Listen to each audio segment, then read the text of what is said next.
नमस्कार। 2024 के महासमर में आपका स्वागत है। महासमर अपने चरम की ओर बढ़ रहा है। चौथे चरण के चुनाव का प्रचार अभी अभी बंद हो गया है। शाम 5 बजे तक का वक्त था और वो मुझे लग रहा है कि शाम 5 बजे का वक्त जो है वो पूरा हो गया। हमारी घड़ी में भी शाम का 5 बज चुका है। चौथे चरण का चुनाव प्रचार खत्म हो गया है। इस चरण में जबरदस्त तरीके से वार पलटवार, घात प्रतिघात राजनीतिक दलों ने किया है। और महत्वपूर्ण बात यह है कि इस चौथे चरण के चुनाव से ठीक पहले दिल्ली के मुख्यमंत्री अरविंद केजरीवाल बाहर आ गए हैं। आज शाम वो थोड़ी देर बाद दिल्ली में रोड शो करेंगे। प्रेस कॉन्फ्रेंस करके उन्होंने प्रधानमंत्री पर सीधा हमला किया। कहा कि वो अगर दोबारा सत्ता में, मतलब तीसरी बार जब सत्ता में आ गए तो इस देश में विपक्ष तो छोड़िए, उनके दल के नेता नहीं बचेंगे। केजरीवाल ने भविष्यवाणी की कि योगी आदित्यनाथ को भी साइडलाइन किया जाएगा। बहुत सारी चीज़ें हैं।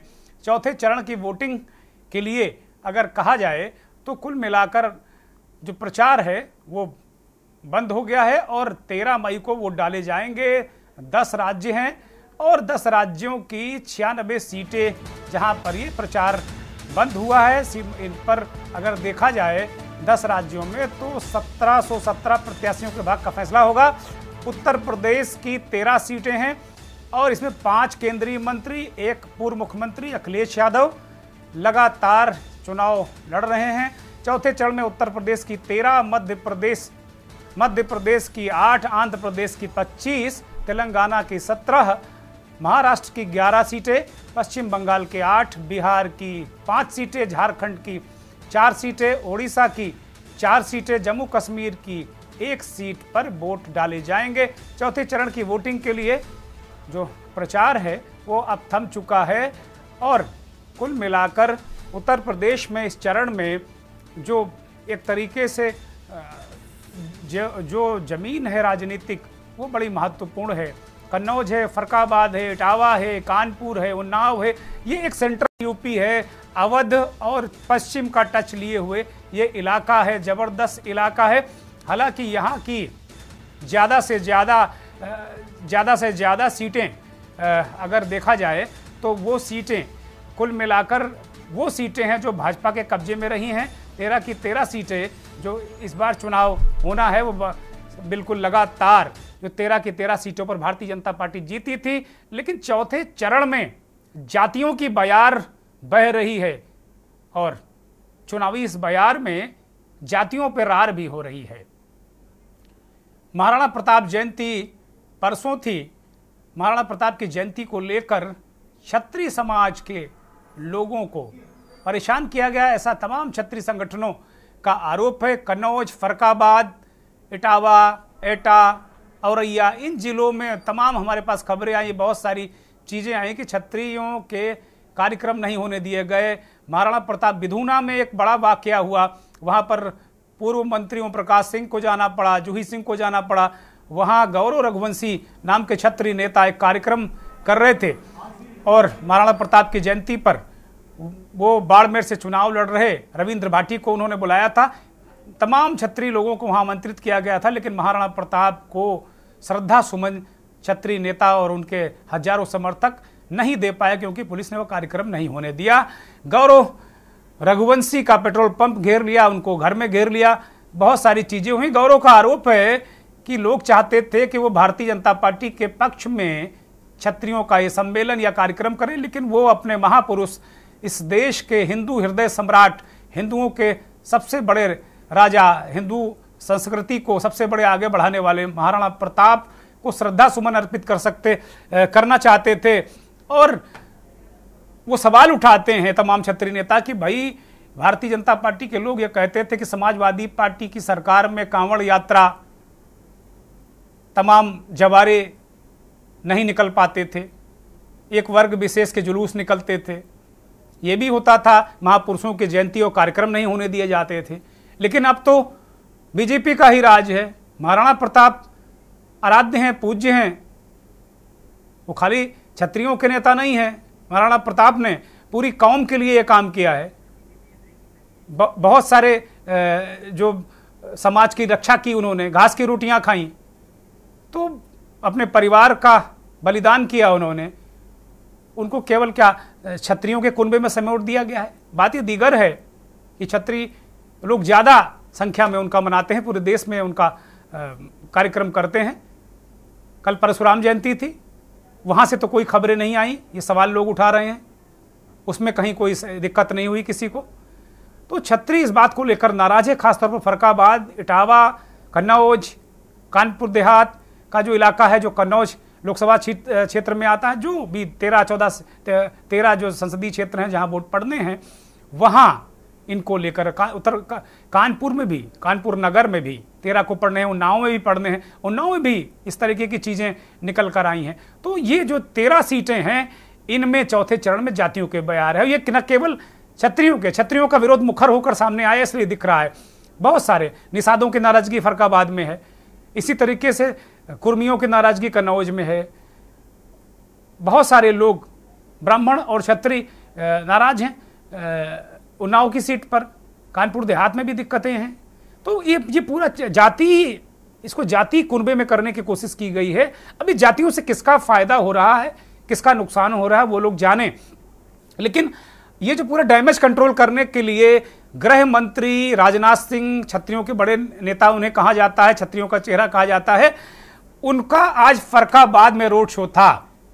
और फर्रुखाबाद के क्षत्रिय संगठन ये आरोप लगा रहे हैं कि वहां के मौजूदा सांसद मुकेश राजपूत और विधायक, वो उन्होंने 5 साल महाराणा प्रताप की प्रतिमा को लगने नहीं दिया, कार्यक्रम में शिरकत करना या ना करना तो दूर, प्रतिमा भी नहीं स्थापित करने दी। उसके बाद जो क्षत्रियों की नाराजगी का जो सिग्नल है वो जब नेतृत्व तक पहुंचा तो ये कहा गया, राजनाथ सिंह को डैमेज कंट्रोल के लिए आज भेजा गया था, कहा गया था कि जाकर शो करें, रोड शो करें फर्रुखाबाद में मुकेश राजपूत के समर्थन में। लेकिन वो तस्वीरें रोड शो की दिखाई जाएं, जिनमें वो रोड शो की तस्वीरें दिखाई जाएं, मुझे लगता है ये तस्वीर रोड शो की नहीं है, रोड शो की तस्वीरें हमारे पीसीआर के लोग उनको दिखाएं। ये स्थानीय मीडिया का दावा है कि भीड़ कम होने के कारण राजनाथ सिंह नहीं आए, लेकिन इसकी गणित अलग है। क्षत्रिय संगठनों का दावा है कि जो क्षत्रियों की नाराजगी है उसकी जानकारी राजनाथ सिंह को भी थी, और वो इस बात की कहीं आशंका थी कि क्षत्रिय संगठन विरोध न करें, कोई बात न करें, तो एक कारण ये भी निकल कर आ रहा है। भीड़ ना होने की बात भी कही जा रही है, रोड शो से नाराज क्षत्रियों को साधने की कोशिश की जा रही है। फर्रुखाबाद में भूतपूर्व सैनिकों का संगठन है, भारतीय जनता पार्टी के जो सैनिक प्रकोष्ठ है उसके भी अध्यक्ष क्षत्रिय नेता है कर्नल साहब। ये पूरे इलाके में कहीं भी क्षत्रिय नेताओं को, पूर्व सैनिकों को मंचों पर चुनाव में भारतीय जनता पार्टी ने स्थान नहीं दिया, ऐसा आरोप है। तो कुल मिलाकर इस रोड शो में राजनाथ सिंह नहीं आए हैं, वो रोड शो की तस्वीरें दिखा दी जाएं किस तरीके से रोड शो निकला है, लेकिन राजनाथ सिंह को इसकी अगुवाई करनी थी, वो नहीं आए हैं, राजनाथ सिंह नहीं आए। ये तस्वीरें विधूना की हैं, जहां महाराणा प्रताप जयंती के दिन ये गौरव रघुवंशी, ये उनका पेट्रोल पंप है, उनको वहां पर रोक दिया गया था, कार्यक्रम नहीं करने दिया गया था। लेकिन केवल रोड शो की तस्वीरें अगर दिखा दें तो बड़ी मेहरबानी होगी। मैंने कहा था कि इन रोड शो की तस्वीरों को अलग से दिया जाए, लेकिन वो तस्वीरें देख लीजिए कि इसी रोड शो में राजनाथ सिंह को आना था, राजनाथ सिंह को रोड शो करना था, लेकिन वो नहीं आए, और इसको लेकर चुनाव में भी थोड़ा माहौल गर्म नजर आ रहा है। तो कुल मिलाकर अगर देखा जाए, भारतीय जनता पार्टी के लोगों ने कहा कि उमस और गर्मी के कारण भीड़ नहीं हुई, लेकिन यह दावा किया जा रहा है कि बहुत सारे, ये तस्वीर जरा हटा दी जाए स्क्रीन से, ये गौरव रघुवंशी हैं। जब इस विषय का हम जिक्र करेंगे तो ये विषय दिखाया जाए, लेकिन जो विषय हो उसको पहुंचाने के लिए कम से कम वही उन्हीं तस्वीरों, उन्हीं फुटेज का इस्तेमाल किया जाए तो मुझे लगता है बहुत बेहतर होगा। ये जो उमस और गर्मी का दावा किया गया था, बात नहीं है बिल्कुल। स्थानीय सांसद से लोग नाराज हैं, जातीय कुनबे वहां अलग अलग टूट गए हैं, वो अलग अलग दिशाओं में जा रहे हैं। और अरविंद केजरीवाल ने यह कह दिया है कि भाई योगी जी को भी हटा देंगे चुनाव के बाद, वो भी आपको दिखाएंगे। लेकिन फिलहाल एक रिपोर्ट देखिए इस पूरे प्रकरण पर हमने तैयार की। लोकसभा का चुनाव चल रहा है, चौथे चरण की अब बारी है, और ये चरण बिना किसी हुड़दंग के निकल जाए कैसे हो सकता है। चौथा चरण शूरवीर पुरोधा महाराणा प्रताप पर आमादा हो गया है। महाराणा प्रताप की प्रतिमा को लेकर हुए बवाल के बाद क्षत्रिय वर्ग का आक्रोश कम होने का नाम नहीं ले रहा है। मसला तब आगे बढ़ा जब क्षत्रिय नेता गौरव रघुवंशी ने महाराणा प्रताप की जयंती मनाने की अपील की, लेकिन प्रशासन ने इसकी अनुमति नहीं दी। इतना ही नहीं, इसके उलट उन्हें नजरबंद कर दिया गया।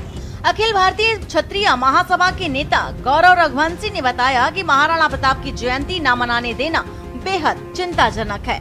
वहीं राकेश सिंह जिला अध्यक्ष सैनिक प्रकोष्ठ है, उनका कहना है कि भाजपा प्रत्याशी भाजपा विधायक पूर्व सैनिकों को सम्मान नहीं देते। जिले में लगभग 39,000 परिवार पूर्व सैनिकों के हैं, जो अहम है। वहीं बीजेपी दावा करती है कि जब सपा की सरकार थी तो मुहर्रम ही मनाती थी, लेकिन आज महाराणा प्रताप की आड़ में राजनीति कर रही है। तो वहीं गौरव रघुवंशी की गिरफ्तारी के बाद बीजेपी पर भी क्षत्रिय समाज सवाल खड़ा कर रहा है। सवाल है कि महाराणा प्रताप जयंती पर किसके इशारे पर विधुना पुलिस ने गौरव रघुवंशी को गिरफ्तार किया था। वहीं विधुना की घटना से क्षत्रियों को सबक लेने की भी बात कही गई। सवाल है कि जब पहले से कार्यक्रम सुनियोजित था तो प्रशासन ने महाराणा प्रताप की जयंती की अनुमति क्यों नहीं दी। क्षत्रिय समाज का कहना है कि प्रशासन बताए कि लोकतंत्र में हमें अपने महापुरुष की जयंती मनाने का अधिकार है भी या नहीं है। चर्चा है कि भाजपा सांसद सुब्रत पाठक के इशारे पर वीर शिरोमणि महाराणा प्रताप की जयंती मनाना अपराध हो रहा है और इस पर सांसद को स्पष्ट करना होगा कि उनका दृष्टिकोण क्षत्रिय समाज को लेकर आखिर है क्या। यही नहीं, क्षत्रियों को मनाने के लिए आज फर्रुखाबाद में बीजेपी का रोड शो भी था।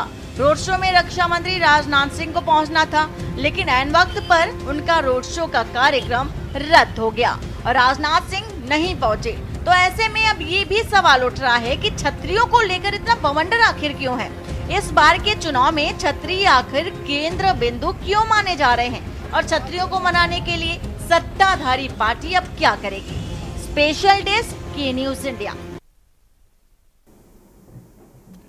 जिस घटना का जिक्र इस खबर में, इस पूरे जो रिपोर्ट में किया गया है, वास्तव में क्षत्रिय विमर्श या गुजरात से पुरुषोत्तम रूपाला के बयान के बाद उत्तर प्रदेश में और राजस्थान में, गुजरात में, मध्य प्रदेश में, कई राज्यों में ये धीरे धीरे करके क्षत्रियों को लगा कि उनका अपमान हो रहा है कि नहीं हो रहा, ये क्षत्रिय जाने और राजनीतिक दल जाने। लेकिन ऐसा एक अवधारणा बनी, बनाई गई, जो भी हुआ हो, लेकिन ये इस तरीके की चीजें आई। फिर जब कन्नौज में डिंपल यादव और अखिलेश यादव ने जो संयुक्त रूप से जो रोड शो किया, उसके ठीक पहले उन्होंने महाराणा प्रताप की प्रतिमा पर माला पहनाई और इस कार्यक्रम के रोड शो के दौरान ये आरोप लगा कि समाजवादी पार्टी के लोगों ने महाराणा प्रताप का अपमान किया, चप्पल जूता पहनकर प्रतिमा पर चढ़े, झंडा फहराया, छत्तर तोड़ दिया। FIR हुई, गिरफ्तारियां भी हुई। अखिलेश यादव हालांकि कह रहे हैं कि सुरक्षा अगर ठीक होती तो बुलडोजरों की सुरक्षा के लिए उत्तर प्रदेश की सरकार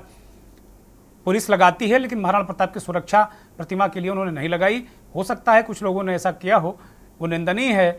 अखिलेश यादव के मूर्ति के माला पहनाने के बाद कुछ लोगों ने मूर्ति को धो दिया। इसको लेकर भी आजकल अखिलेश यादव सभाओं में कहते फिर रहे हैं कि मुझे छुओ मत, नहीं तुम्हें नहाना पड़ेगा। ये भी एक परसेप्शन है, एक जातियों के बीच, उन पिछड़ी जातियों के बीच, उन दलितों के बीच ये बताने की कोशिश की जा रही है कि जो दल सामाजिक रूप से उन्हें अस्पृश्य मान रहा है वो भारतीय जनता पार्टी है। अखिलेश यादव इशारा कर रहे हैं कि भाई जो दलितों, शोषितों, पीड़ितों को भारतीय जनता पार्टी किस नज़र से देख रही है, इसलिए बार बार कह रहे हैं कि मैं तो अछूत हूँ, मुझे तो मत छुओ। एक पत्रकार से उन्होंने कल कहा कि मुझे छूना नहीं तुम्हें नहाना पड़ेगा। तो इस तरीके की परसेप्शन भी चुनाव में है। ये जातीयता चुनाव में पूरी तरीके से कूट कर नजर आ रही है। हालांकि भारतीय जनता पार्टी बार बार ये कोशिश में है कि ये चुनाव हिंदुत्व के मुद्दे पर, सनातन के मुद्दे पर, राम के मुद्दे पर हो, लेकिन रोटी के मुद्दे पर विपक्ष कह रहा है कि राम ठीक है, लेकिन रोटी का भी मुद्दा बड़ा महत्वपूर्ण है। गौरव रघुवंशी के साथ क्या घटना हुई, ये 2 दिन पहले का उनका बयान हम आपको सुनाते हैं। जय जोहर, जय महाराणा प्रताप। आप सभी क्षत्रिय भाइयों को आज महाराणा प्रताप जयंती की बहुत बहुत शुभकामनाएं। पिछले कुछ दिनों से विधुना में एक घटनाक्रम चल रहा था। मैं अब तक चुप इसलिए था कि महाराणा प्रताप जयंती को मैं शांतिपूर्वक ढंग से मनाने देना चाहता था। मेरा ये उद्देश्य नहीं था कि किसी तरह की अराजकता हमारे महापुरुष की जयंती में हो, लेकिन आज पानी सर से ऊपर चला गया। मैंने महाराणा प्रताप जयंती मनाने के लिए शकुंतलम गेस्ट हाउस में मनाने के लिए प्रशासन से अनुमति मांगी थी, जिसके संदर्भ में एक प्रशासनिक अधिकारी का मेरे पास फोन आया कि आप कुछ अधिकारियों से बात कर लीजिए। इस क्रम में मैंने Auraiya superintendent of police Charu Nigam ji को फोन किया। चारू निगम जी को फोन किया तो उन्होंने अनुमति देने में असमर्थता जाहिर की। मैंने कारण जानना चाहा तो उन्होंने जो कारण दिए मुझे समझ में नहीं आए। मैंने एक बार और उनसे पूछ लिया कि मैडम, क्या इस तरह के कार्यक्रम हम लोग अपने महापुरुष की जयंती नहीं मना सकते हैं, चहर दीवारी के अंदर भी नहीं मना सकते हैं?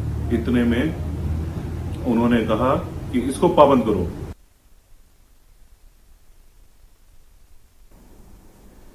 तो पूरी तरीके से ये बात, मुझे लगता है कि अगर उनकी बात अधूरी हो तो उसको सुना देना चाहिए। चलिए, खैर कोई बात नहीं। कुल मिलाकर गौरव रघुवंशी ने जो बातें कही वो बड़ी महत्वपूर्ण है कि क्या अब अपने महापुरुषों की जो प्रमुख तिथियां भी हैं, उनकी शहीदी दिवस, उनके जन्म दिवस, उनकी जयंती भी क्या हम राजनीतिक दलों से गवर्न होकर मनाएंगे और नहीं मनाएंगे? ये बड़ा सवाल है। अरविंद केजरीवाल ने आज चुनाव मैदान में कूदते हुए मतलब प्रचार के मैदान में कूदते हुए तिहाड़ जेल से वो रिहा हुए हैं और सुप्रीम कोर्ट ने उन्हें चुनाव प्रचार के लिए इजाजत दी है, जमानत दी है। अरविंद केजरीवाल ने कहा कि भारतीय जनता पार्टी और नरेंद्र मोदी अगर तीसरी बार सत्ता में आए, जो 400 पार कह रहे हैं, अगर 400 पार हो गया तो विपक्षी नेता तो सारे जेल में होंगे। उन्होंने ऐसा कोई नाम नहीं छोड़ा जो विपक्ष का जेल न जाए, लेकिन भारतीय जनता पार्टी के तमाम नेताओं का करियर खत्म हो जाएगा। उन्होंने एक आशंका व्यक्त की कि योगी आदित्यनाथ को भी किनारे किया जाएगा। अगर ये चुनाव जीत गए, इन्होंने बीजेपी का एक नेता नहीं छोड़ा।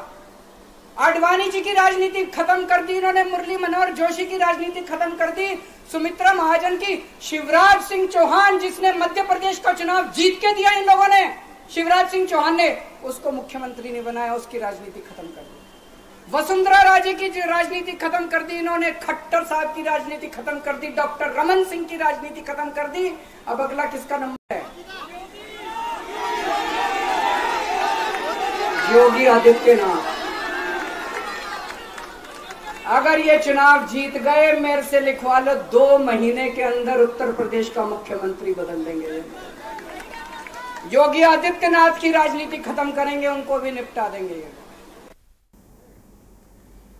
इसको लेकर भी कहा जाता है कि भाई असम के मुख्यमंत्री हिमंता बिस्वा शर्मा ने से जब सवाल किया गया कि उत्तर प्रदेश में, राजस्थान में तमाम जगह क्षत्रिय नाराज हैं, तो वो कह रहे हैं भाई योगी जी हमारे क्षत्रिय हैं, सबसे बड़े नेता हैं, मुख्यमंत्री हैं। धामी जी उत्तराखंड के मुख्यमंत्री हैं, क्षत्रिय हैं। ख्याल मैं योगी जी को क्षत्रिय के खांचे में नहीं मानता, वो साधु हैं और साधु की कोई जाति नहीं होती, वो सबका होता है। इस खास कार्यक्रम में चौथे चरण के बयार जातियों पर रार, हमारे साथ प्रदीप चौहान भारतीय जनता पार्टी के वरिष्ठ नेता मैनपुरी से जुड़े हैं। प्रदीप चौहान, बहुत स्वागत, बहुत धन्यवाद, बहुत आभार। समाजवादी पार्टी के नेता प्रबल प्रताप सिंह बघेल भी हमारे साथ जुड़े हैं। बघेल साहब, आपका भी बहुत धन्यवाद, बहुत आभार। वरिष्ठ पत्रकार भी प्रदीप चौहान हैं, आपका बहुत धन्यवाद, बहुत आभार प्रदीप भाई। अखिल भारतीय क्षत्रिय महासभा के अवध प्रांत के अध्यक्ष दयाशंकर सिंह भी हमारे साथ जुड़े हुए हैं। दयाशंकर सिंह, बहुत स्वागत, बहुत धन्यवाद, बहुत आभार। और राजनीतिक विश्लेषक के तौर पर राघवेंद्र सिंह राजू भी जुड़े हुए हैं, और राघवेंद्र सिंह राजू का भी जुड़ाव क्षत्रिय राजनीति से है। तो अखिल भारतीय क्षत्रिय महासभा के वरिष्ठ राष्ट्रीय महामंत्री का भी पद, ओहदा उनको हासिल है, लेकिन वो हमारे साथ राजनीतिक विश्लेषक के रूप में बैठते हैं और कोशिश ये रहती है कि निर्छीर विवेकी तरीके से विश्लेषण वो करें। दयाशंकर सिंह के पास मैं जाना चाहूँगा।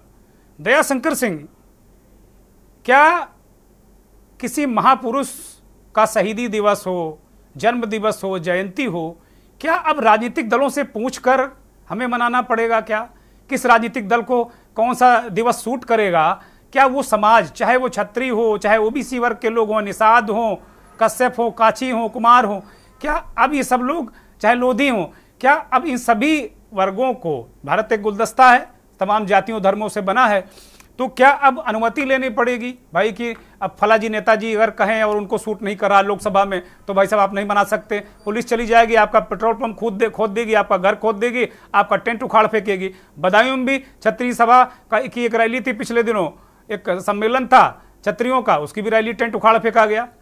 दयाशंकर सिंह धन्यवाद उपेंद्र जी।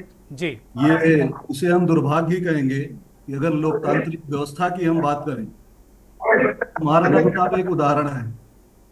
जैसे उनके जीवन से अगर हम प्रेरणा लें तो समाज का जो अस्तित्व था ना, वो उसको ध्यान में रखते हुए, अगर आप उनके सेनापति की बात करें तो वो भी एक मुंदर ही थे। अगर उनके सेनापति की बात करें, उनके सहयोगी की बात करें तो वो भी पंजाबी, वो भील ही थे। तो ऐसे में ये हमारा दुर्भाग्य है कि पहले तो जैसा कि अक्सर चर्चा करते रहते हैं अरविंद जी कि हमें उपजातियों वर्गों में बांटा गया, और ये हमारा दुर्भाग्य होगा कि हमारे महापुरुषों को राजनीति जोड़ा जा रहा है।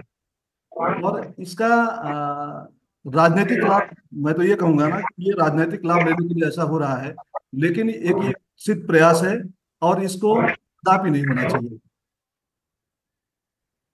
जी जी जी, दयाशंकर सिंह ने बड़ी महत्वपूर्ण बातें कही हैं।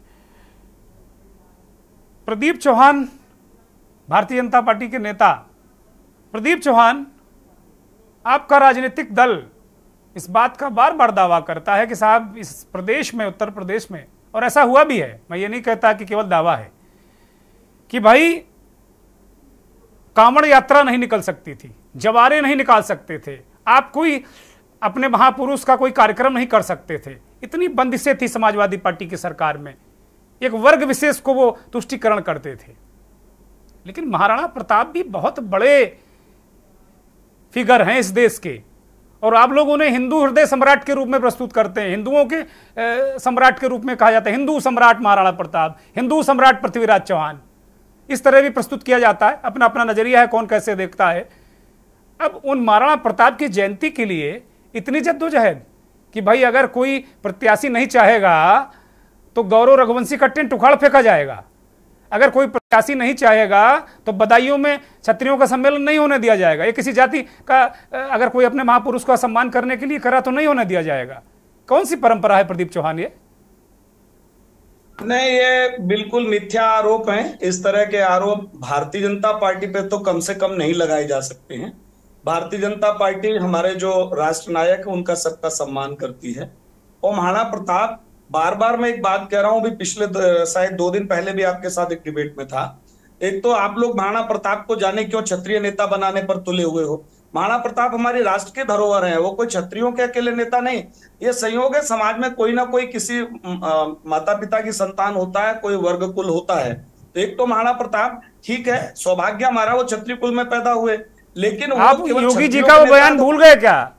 योगी जी का बयान भूल गए क्या? जब उनसे पूछा गया था कि आपको कभी कभी लगता नहीं, आपको आप असहज नहीं होते कि आपको कहा जाता है कि आप क्षत्रिय हैं या क्षत्रियों का पक्ष लेते, दोनों का नहीं, मुझे क्षत्रिय होने पर गर्व है क्योंकि सारे महापुरुष ज्यादातर क्षत्रिय कुल में पैदा हुए हैं। तो इसमें कहीं कोई दिक्कत नहीं होनी चाहिए किसी को। प्रताप जी क्षत्रिय कुल में पैदा हुए, लेकिन उन्होंने जो किया, जो उन्होंने त्याग किया, तपस्या की, बलिदान किया, वो केवल क्षत्रियों के लिए नहीं किया, अपनी मातृभूमि के लिए। मैंने अपनी प्रस्तावना में यही कहा कि उन्होंने पूरे देश के लिए किया है। क्षत्रिय उनको अपना मानते हैं तो क्या दिक्कत है? मैं आऊंगा, अभी बोलने दीजिए प्रदीप चौहान को। दयाशंकर, मैं आऊंगा आपके पास, बोलिए। महाराणा प्रताप, दयाशंकर जी, दयाशंकर जी मैं रोक रहा हूं, प्रदीप चौहान को बोलने दीजिए, फिर मैं आऊंगा आपके पास। बोलिए प्रदीप चौहान।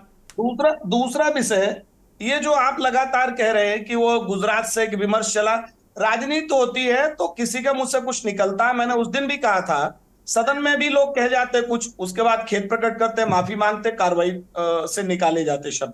जब वहां के प्रदेश अध्यक्ष ने माफी मांग ली, वो विषय लगभग समाप्त हुआ। रही बात भारतीय जनता पार्टी की, तो भारतीय जनता पार्टी और क्षत्रिय समाज एक दूसरे के पर्यायवाची है, क्यों? क्षत्रित्व ही हिंदुत्व है। क्षत्रिय जो है ना, वो समाज की पूरे रक्षा करने वाला। जिस तरह से हिंदुत्व हमारे, अब ये मत कहिएगा, आप गलत बोल गए। क्षत्रिय ही हिंदुत्व है, अब दूसरे लोग कहेंगे कि भैया पंडित जी हिंदुत्व नहीं है क्या, वैसे हिंदुत्व नहीं है क्या, फिर आपको लोग कटघरे में खड़ा करेंगे। प्रदीप चौहान, ब्रॉडवे में नहीं लिया, ब्रॉडवे में नहीं लिया, बृहद परिदृश्य में लीजिए कि क्षत्रिय जो है वो केवल अपने वंशकुल के लिए नहीं मरता जीता था। अरे मुझे पता है, मरता था। आपको भी पता है, राजनीतिक दलों को समझ में आना चाहिए। आप इस तरह से, मैं किसी दूसरे वर्ग का नाम नहीं ले रहा, आप क्षत्रियों को केवल उस तरह से नहीं ले सकते जिस तरह से कुछ दूसरे वर्ग के लोग अपने अधिकार के लिए आए दिन धरना प्रदर्शन करते हैं। ठीक है, उनके अधिकार होंगे, लोकतंत्र में कहते होंगे, लेकिन हम लोग अपना सर्वस्व बलिदान करके, अपना सर्वस्व न्यौछावर करके राष्ट्र और समाज के एकीकरण के लिए जीने वाले लोग हैं। तो बार बार इस तरह से क्षत्रिय नाराज, क्षत्रिय कतई नाराज नहीं है। क्षत्रिय भारतीय जनता पार्टी से, मोदी जी, योगी जी के नेतृत्व से प्रसन्न है। क्षत्रियों को, जो क्षत्रिय सोचता था कि हम ऐसा करते, अगर हमें सरकार में आने का अवसर मिलता तो हम करते, वो सब कुछ भारतीय जनता पार्टी ने करके दिखाया। सीमा को सुरक्षित करना, कानून व्यवस्था का राज स्थापित करना, गरीबों को न्याय देना, समाज में अधिकारों का समान वितरण करना, लोगों को जन सुविधाएं बराबर मिले, ये सब कुछ भाजपा कर रही। इसलिए क्षत्रिय जो सोचता, क्षत्रियों को जो मूल्य है, उनको जनता पार्टी जी रही है।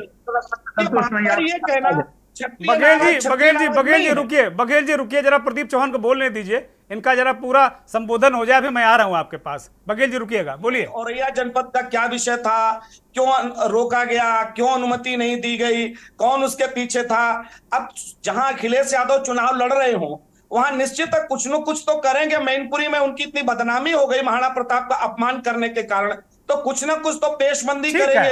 अब आप रुक जाइए, आपकी बात आ गई। अब मैं अखिलेश यादव की पार्टी के प्रतिनिधि हैं प्रबल प्रताप सिंह बघेल, और मुझे लगता है ये भी क्षत्रिय हैं, मुझे ऐसा लगता है ना? बताइए बघेल जी।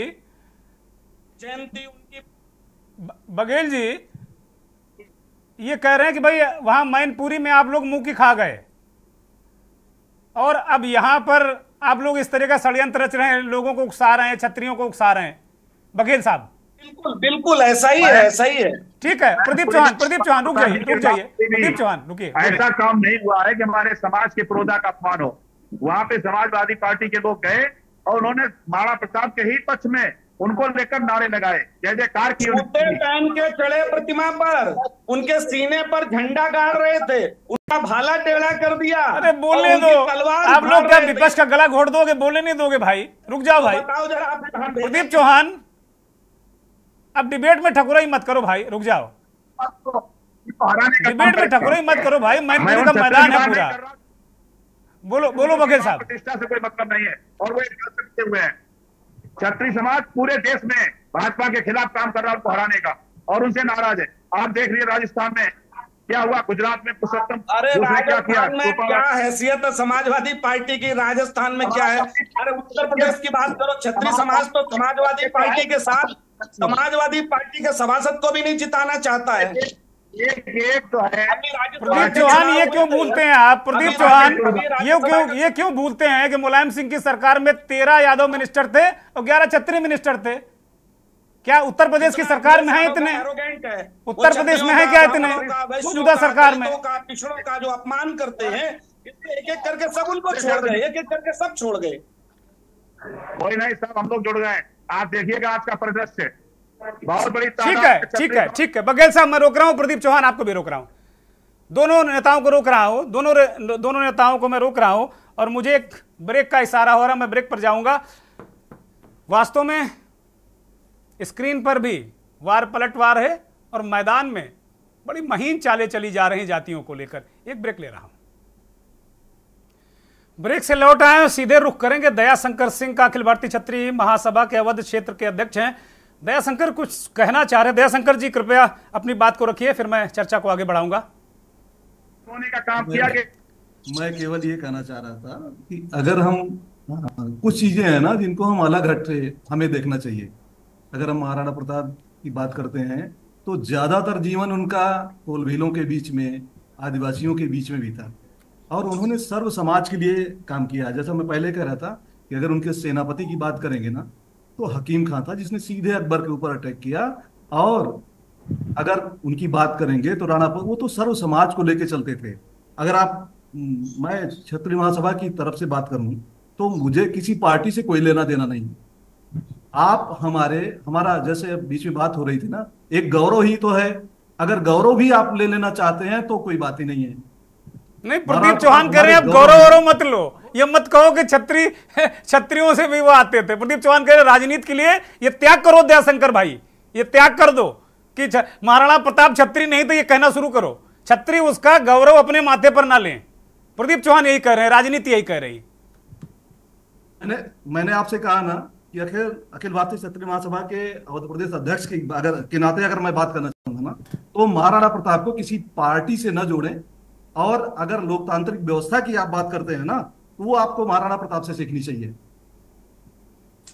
नहीं, वो नहीं सीखेंगे, वो नहीं सीखेंगे। मंत्री मुसलमान नहीं होगा, वो महाराणा प्रताप सेना बना देंगे लेकिन मंत्री मुसलमान नहीं होगा। ये तो हमारा दुर्भाग्य है, और दुर्भाग्य इसलिए है कि हमारा क्षत्रिय समाज अगर बटा ना होता ना, तो ये नौबत नहीं आती कि कभी भी कोई भी अपमान कर दे, कभी भी। भारतीय जनता पार्टी के नेता ये कह रहे थे कि भाई हम दूसरे समाजों की तरह अपने हक के लिए धरना प्रदर्शन नहीं करेंगे। अरे भाई क्यों नहीं करेंगे? वो काल अलग था। हमने अगर धरना प्रदर्शन नहीं किया, अपनी शक्ति नहीं दिखाई, तो राजनीति में हमारी भागीदारी कितनी कम हो गई, क्षत्रियों की भागीदारी कितनी कम हो गई, बताइए आप लोग। दुर्गेन जी, इसमें यही कहना चाहूंगा कि अगर हम रिजर्वेशन नहीं ले रहे हैं, हाँ। तो हम गर्व तो कम से कम ले सकते हैं ना। हम और कुछ तो मांग नहीं रहे हैं, हम तो अपने महापुरुषों का सम्मान मांग रहे हैं। ठीक है, अब वो भी नहीं कर सकते तो फिर ठीक है। दयाशंकर भाई, मैं आऊंगा आपके पास। प्रदीप चौहान वरिष्ठ पत्रकार हमारे साथ जुड़े हैं। प्रदीप भाई, आज राजनाथ सिंह को आना था फरकाबाद।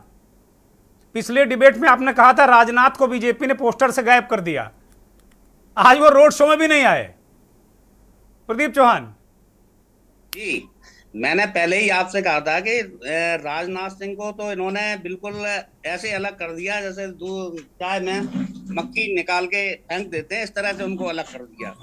अब जब पूरे प्रदेश में क्षत्रिय समाज में ये संदेश एक तरीके से जा चुका है कि राजनाथ सिंह भाजपा से एक तरीके से प्रचार के रूप में जो उनका एक चेहरा हुआ करता था, मुझे ध्यान है कि पिछले चुनावों में क्षत्रिय नेता के रूप में भाजपा के पास सबसे सशक्त चेहरा राजनाथ सिंह का हुआ करता था।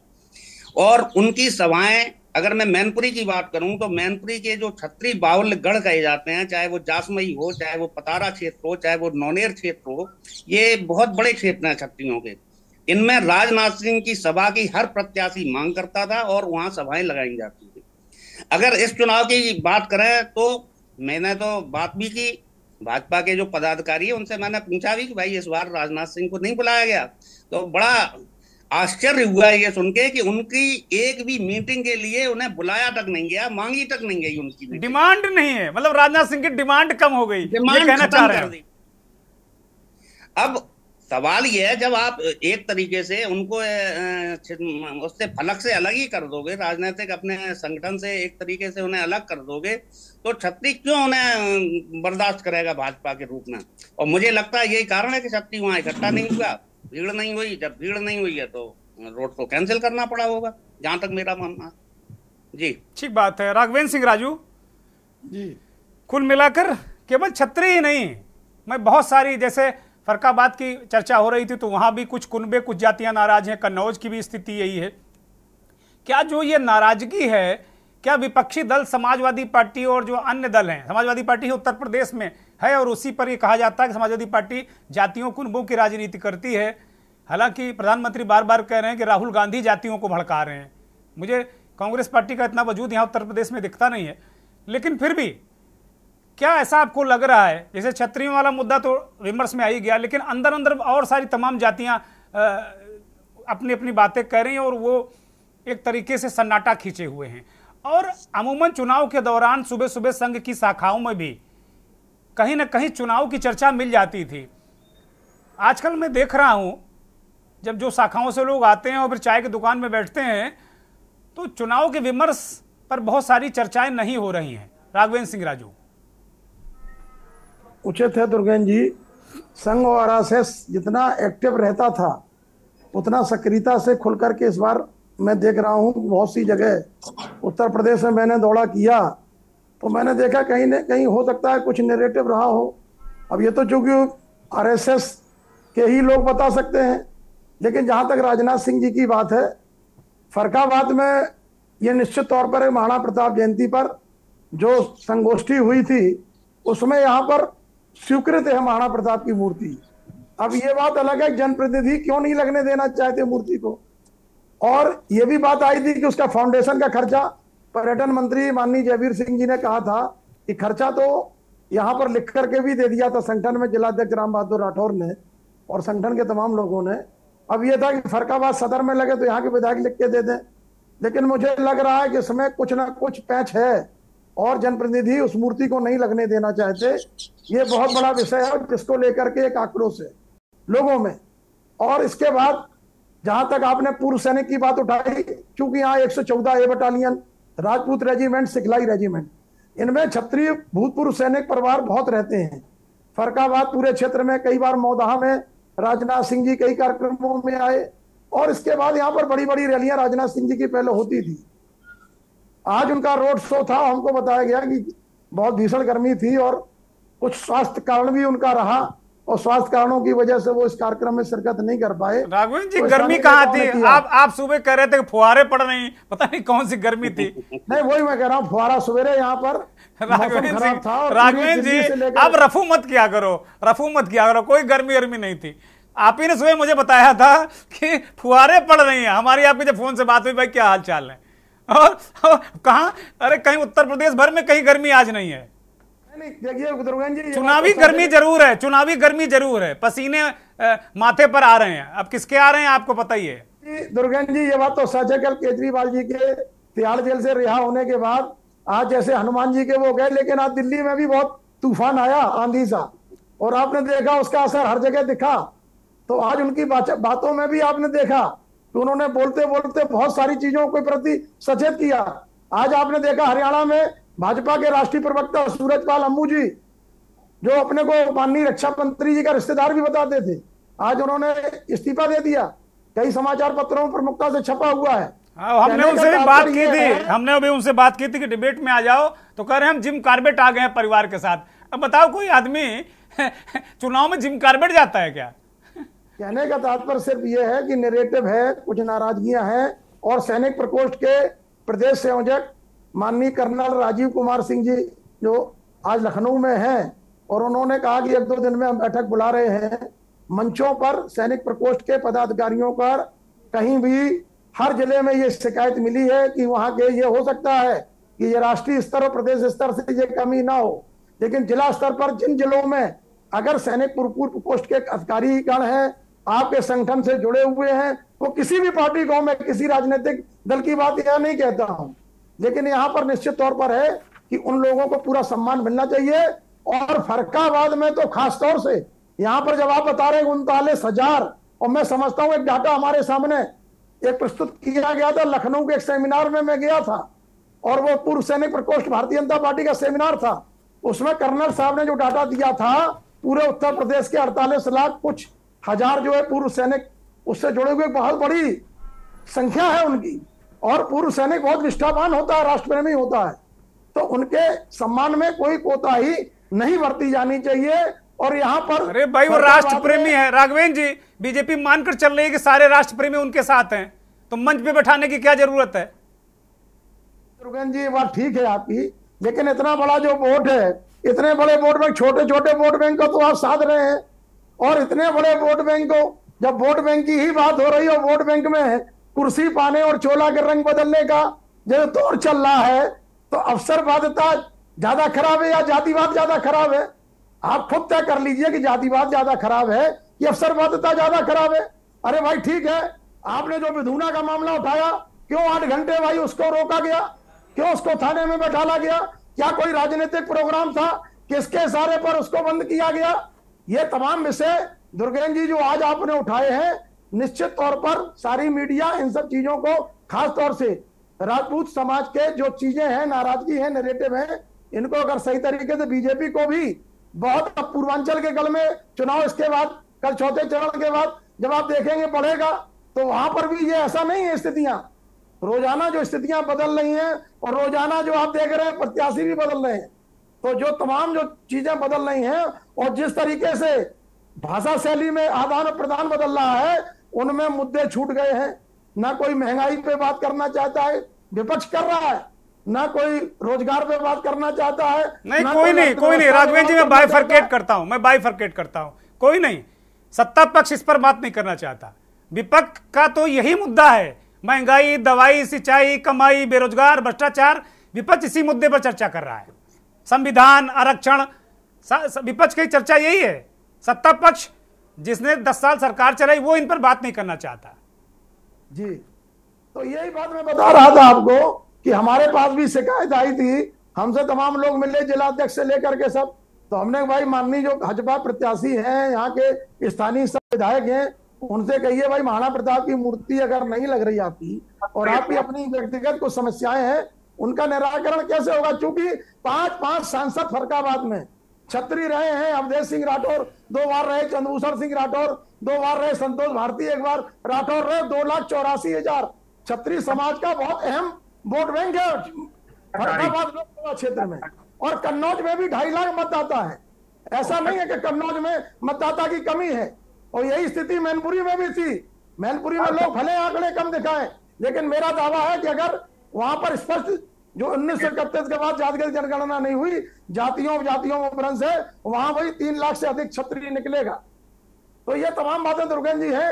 इन तमाम जातियों अपभ्रंशों में फंसा करके आज जो परिस्थितियां बन रही हैं, कुल मिलाकर के जो नैरेटिव बन रहा है, ये निश्चित तौर पर है कि आज भी भारतीय जनता पार्टी के लोग ये मानते हैं कि छत्री भाजपा का कोर बैंक, वोट बैंक है। और श्री राम के नाम पर ये राम भक्त कहां जाएंगे? इनसे वोट मांगो या ना मांगो, इनको सम्मान दो या ना दो, ये निश्चित तौर पर भारतीय जनता पार्टी को ही वोट करेंगे, चाहे राजनाथ सिंह आए या ना आए। लेकिन फरकाबाद में 2 योगी आदित्यनाथ जी की रैलियां जरूर लगी हैं। और अभी जो मैं देख रहा हूं, यहाँ के जो छत्रप है, ज्यादातर छत्रप जो है वो शहर के जो प्रतिष्ठित लोग हैं, चाहे वो राजपूताना ग्रुप के लोग हों, चाहे वो यहाँ के स्थानीय और भी सोशल इंजीनियरिंग कार्यक्रम चलाते हो, स्कूल एजुकेशन चलाते हो, वो सब भाजपा प्रत्याशी के साथ कहीं ना कहीं खड़े हैं। और खड़े होने के बाद अब वो बात ठीक है, उनका सम्मान भाजपा कितना रखती है ये हो सकता है स्थानीय भाजपा संगठन के पदाधिकारी या जिलाध्यक्ष। ठीक है राघवेंद्र जी, मैं लौटता हूँ आपके पास लौटता हूँ। दयाशंकर सिंह, अवध क्षेत्र के अध्यक्ष, क्षत्रिय नेता। दयाशंकर सिंह, ये पूरा जो चुनाव चौथे चरण का है, अवध से थोड़ा मतलब अवध अगर मान लें आपको लखनऊ के इर्द गिर्द का इलाका, तो अब उन्नाव से शुरू हो जाता है पूरा मामला, और इधर उन्नाव कानपुर होते हुए पीछे की तरफ बढ़ रहा है। इस क्षेत्र में क्या समीकरण, क्या दृष्टिकोण देख रहे हैं? क्षत्रियों के अलावा भी तमाम, जैसे क्या जो क्षत्रियों का मसला ये उठा है, क्या राजनीतिक दल इसका फायदा नुकसान उठाने की स्थिति में है क्या? दुर्गेन्द्र जी, मैं व्यक्तिगत तौर पे अभी कई जगह गया और एक आध गाँव में तो जैसे उन्होंने लगा दिया था कि कोई जाएगा ही नहीं, और लेकिन जब उनसे संपर्क किया गया तो उन्होंने जाके, जैसे बगल में ही बीकेटी ब्लॉक है, यहाँ पे दुर्भाग्य ये है ना कि अभी जैसे राघवेंद्र जी कह रहे थे कि ये बाकी पार्टियों को तो नहीं जानता, भाजपा को तो ये लगता ही है ना कि राजपूत जाएगा कहाँ, वो आएगा हमारे पास। लेकिन जो हमारा अनुभव है, इधर मैं 5, 7, 10 जिलों में गया, हम राजपूत का मतलब अगर खुल के बात करें तो राजपूत केवल अपना वोट नहीं देता है, राजपूत कभी केवल अपने लिए नहीं काम करता, राजपूत समाज के लिए काम करता है। और अगर ये ना करता ना तो 562 रियासतों का विलय ना होता। अगर आप देखेंगे तो इधर का जो क्षेत्र है ना, ज्यादातर में ये है कि जो निराशा तो नहीं कहेंगे, लेकिन उत्सुकता नहीं है, और ये कुछ न कुछ तो निगेटिविटी जो आ रही है, इसका हमें लगता है कि सीधे सीधे नुकसान होगा, और दूसरी पार्टियां इसका फायदा उठा रही हैं, इसमें कोई दो राय नहीं। और आने वाला जो चुनाव है, ये अगर थोड़ा पहले हुआ होता तो शायद इसका फायदा मिल जाता। लेकिन मेरा जो अनुभव रहा है 10-15 जिलों की इधर की अगर मैं बात करूं, तो इसमें निश्चित तौर पे राजपूत समाज निराश तो है। और फिर मैं कह रहा हूं कि राजपूत केवल अपना वोट नहीं डालता, लोगों को प्रेरित भी करता है। तो अगर अपना वोट तो डाल देगा, ये भी समझ लीजिए कि अपना वोट तो डाल देगा, जो मेरा अनुभव है, लेकिन जो लोगों को ले जाके जो उनको प्रेरित करता था, वो मुझे नहीं लगता कि ये संभव हो पाएगा। तो क्षत्रिय समाज अपना वोट डालेगा और ना तो डलवाएगा, और इनके विरोध में डालने के लिए पूरी तरीके से अग्रसर है। ये भारत की बात, पूरे भारतवर्ष की बात कर रहा हूं, उत्तर प्रदेश की बात कर रहा हूं। दुर्गेन्द्र जी ने चूंकि उत्तर प्रदेश की बात की और तो जो मेरा 15-16 जिलों का अनुभव है मैं उसको शेयर कर रहा था आपको। तो ठीक बाहर है तो देखिए, जी। जाहिर सी बात है कि अगर आप हमें अपना नहीं समझेंगे तो हम तो कोई ठिकाना ढूंढेंगे ही। बघेल साहब शांत हो जाइए जरा, बोलने दीजिए दयाशंकर सिंह को बोलने दीजिए, अपनी बारी में बोलिए। दुर्गेश जी, मैं ये कह रहा हूँ कि अगर हम तो आपके थे ही, अगर आप अपना नहीं समझते थे, जैसा कि आप राजपूत समाज की बात कर लीजिए या जो रिटायर्ड सैनिक हैं उनकी बात कर लीजिए, एक तरफ आप राष्ट्रभक्ति और देशभक्ति की बात करते हैं, एक तरफ आप सामाजिक समरसता की बात करते हैं, एक तरफ तो आप खुद जाके माल्यार्पण कर रहे हैं, दूसरी तरफ माल्यार्पण करने भी नहीं देंगे, आप कार्यक्रम भी नहीं होने देंगे। ये कहाँ से उचित होगा? ये कहाँ का न्याय है आपका? तो हम तो आपके थे ही, और ऐसा नहीं है कि सब कट रहे हैं, ऐसा नहीं सब कट। और यही क्षत्रिय समाज का जो सबसे बड़ा दुर्भाग्य है, यही है कि एक होकर के, वरना 1% 2% वाली पार्टियां 10-10 12-12 विधायक सांसद और लेके बैठती हैं, और आपके हिसाब से जो मीडिया की वो है 7% से 8% तो आप मानते ही है ना जी। इसके बावजूद भी 108 से घट करके 108 सीटें जो क्षत्रिय बाहुल थी घट करके आप 7 सीटों पे आ गए। 23 टिकट जहां मिला करते थे 7 पे आ गए। तो मैं विषयांतर नहीं होना चाहता, जो मेरा अनुभव है कि हम अपना तो दे देंगे, लेकिन जो लोगों को प्रेरित करते थे ना, वो उसमें निराशा है थोड़ी। ठीक है दयाशंकर भाई, मैं आऊंगा भी। प्रदीप चौहान, वरिष्ठ पत्रकार। प्रदीप भाई, इन 13 सीटों पर ये तो बात क्षत्रियों की हो गई, बाकी जो कुनबे कहे जा रहे हैं तमाम जगह, जातियों का गठजोड़ है, जातियों के जो चौथे चरण की बयार है, जातियों पर रार है। अब क्षत्रियों की चर्चा बहुत हो गई, बाकी कुनबों को लेकर क्या आपके पास सूचनाएं हैं और कहाँ क्या किस तरीके की टक्कर देखने को मिल रही, एक वरिष्ठ पत्रकार के तौर पर हमारे दर्शकों को जरा बताइए आप। देखिए, अभी दयाशंकर जी जो बात कह रहे थे उससे मैं पूरी तरह सहमत हूँ कि क्षत्रिय समाज अकेला नहीं चलता है। अगर आप किसी गांव में जाएंगे, वहां क्षत्रिय होगा तो अन्य जातियों को वो बांध के चलता है, अपने साथ लेके चलता है, उनकी मदद करता है, उनके भरोसे लोग रहते हैं और एक मुश्त उनके साथ वोट भी करते हैं। अब आपने चौथे चरण की बात कही, तो इसमें भी जैसे ब्राह्मण समाज है या शाक्य समाज है या जाटव समाज है, ऐसी वर्ग में तमाम उपजातियां हैं, ये सारी कहीं ना कहीं क्षत्रियों से प्रभावित भी होती हैं, क्षत्रियों के पीछे भी चलती हैं। और जब क्षत्रिय नाराज होता है, भाजपा को शायद ऐसा लग रहा है कि क्षत्रिय हमारे साथ है, वाकई है, क्योंकि उनके पास कोई विकल्प नहीं है। क्षत्रिय सपा से लग रहा है चाहता है, गलत है, सरासर गलत है। एक मिनट, आप बाद में बता दीजिए। बघेल साहब जरा डिबेट का फॉर्मेट समझ लीजिए प्लीज, मतलब आप मत बोलिए बीच में ना, हर चीज पे आपको रिएक्ट नहीं करना है जी। तो क्षत्रिय कहीं ना कहीं भाजपा को लग रहा है कि क्षत्रिय उनके साथ है, ठीक भी है। क्षत्रिय के पास विकल्प नहीं हो सकता है कि क्षत्रिय बसपा को नहीं जाना चाहता, कांग्रेस में बहुत लंबे अरसे से क्षत्रिय दूर हो चुका है, सपा से जुड़ा था, लेकिन पिछले दौरान अखिलेश यादव जब से आए हैं तब से क्षत्रियों की दूरी सपा से भी हुई है। लेकिन सवाल ये उठता है कि क्षत्रिय वोट अपना दे आएगा। अगर वो क्षत्रिय है, नाराज है, तो वोट देना है तो जाएगा भाजपा के पक्ष में, बटन दाबेगा, घर आ जाएगा, अपना घर लेट जाएगा। इससे सबसे बड़ा नुकसान ये होने वाला है भाजपा को कि वोट केवल क्षत्रिय का मिलेगा। अभी मैनपुरी का एक परिवार, क्षत्रिय परिवार बड़ा है, उनके यहाँ 20 वोट हैं, उनका जो कुटुंब है 20 वोट हैं जी। मैंने अभी परसों उनसे बात की तो पता लगा 20 में से केवल 7 वोट डाले गए हैं। महिलाओं ने नहीं डाले, कुछ बुजुर्ग थे, उन्होंने कहा छोड़ो, पड़ गए वोट। तो ये जो चीज कमी आ रही है, इसको समझ नहीं रहे हैं, इसको समझ नहीं रहे हैं। जी अनम्यूट करिए। वोट डालता है, साथ में वोट तमाम जातियों की, जो आप जातियों की बात कर रहे हैं, तमाम कुटुंबों की बात कर रहे हैं, तो उनको भी कहीं ना कहीं प्रभावित तो करता ही है। तो ये भाजपा को बड़ा नुकसान होने वाला है चौथे चरण में भी, ऐसा मेरा मानना है। ठीक बात है। प्रदीप चौहान भारतीय जनता पार्टी के नेता, उनसे जवाब ले लेते हैं। प्रदीप चौहान, वरिष्ठ पत्रकार प्रदीप चौहान कह रहे हैं कि एक हताशा है, ठीक है, कोई विकल्प नहीं है तो क्षत्रिय वोट डाल देगा आपको, लेकिन जो मोबिलाइज करता था वो होता नहीं दिख रहा है। प्रदीप चौहान नहीं, अपने अपने विचार हैं। भारतीय जनता पार्टी का समर्थन क्षत्रिय समाज कोई विकल्पहीनता में नहीं करता, वो संकल्पबद्ध होकर करता। वो उनका ये नहीं कोई विकल्प नहीं, उनका संकल्प है भाजपा को वोट देने का, इसलिए देते हैं। मैंने पहले भी कहा, क्षत्रिय जो सोचता है वो भाजपा कर रही है, इसलिए भाजपा को वोट क्षत्रिय कर रहा है। कोई इसलिए नहीं कर रहा है कि हमें कोई जातीय लाभ मिल जाए, व्यक्तिगत लाभ मिल जाए।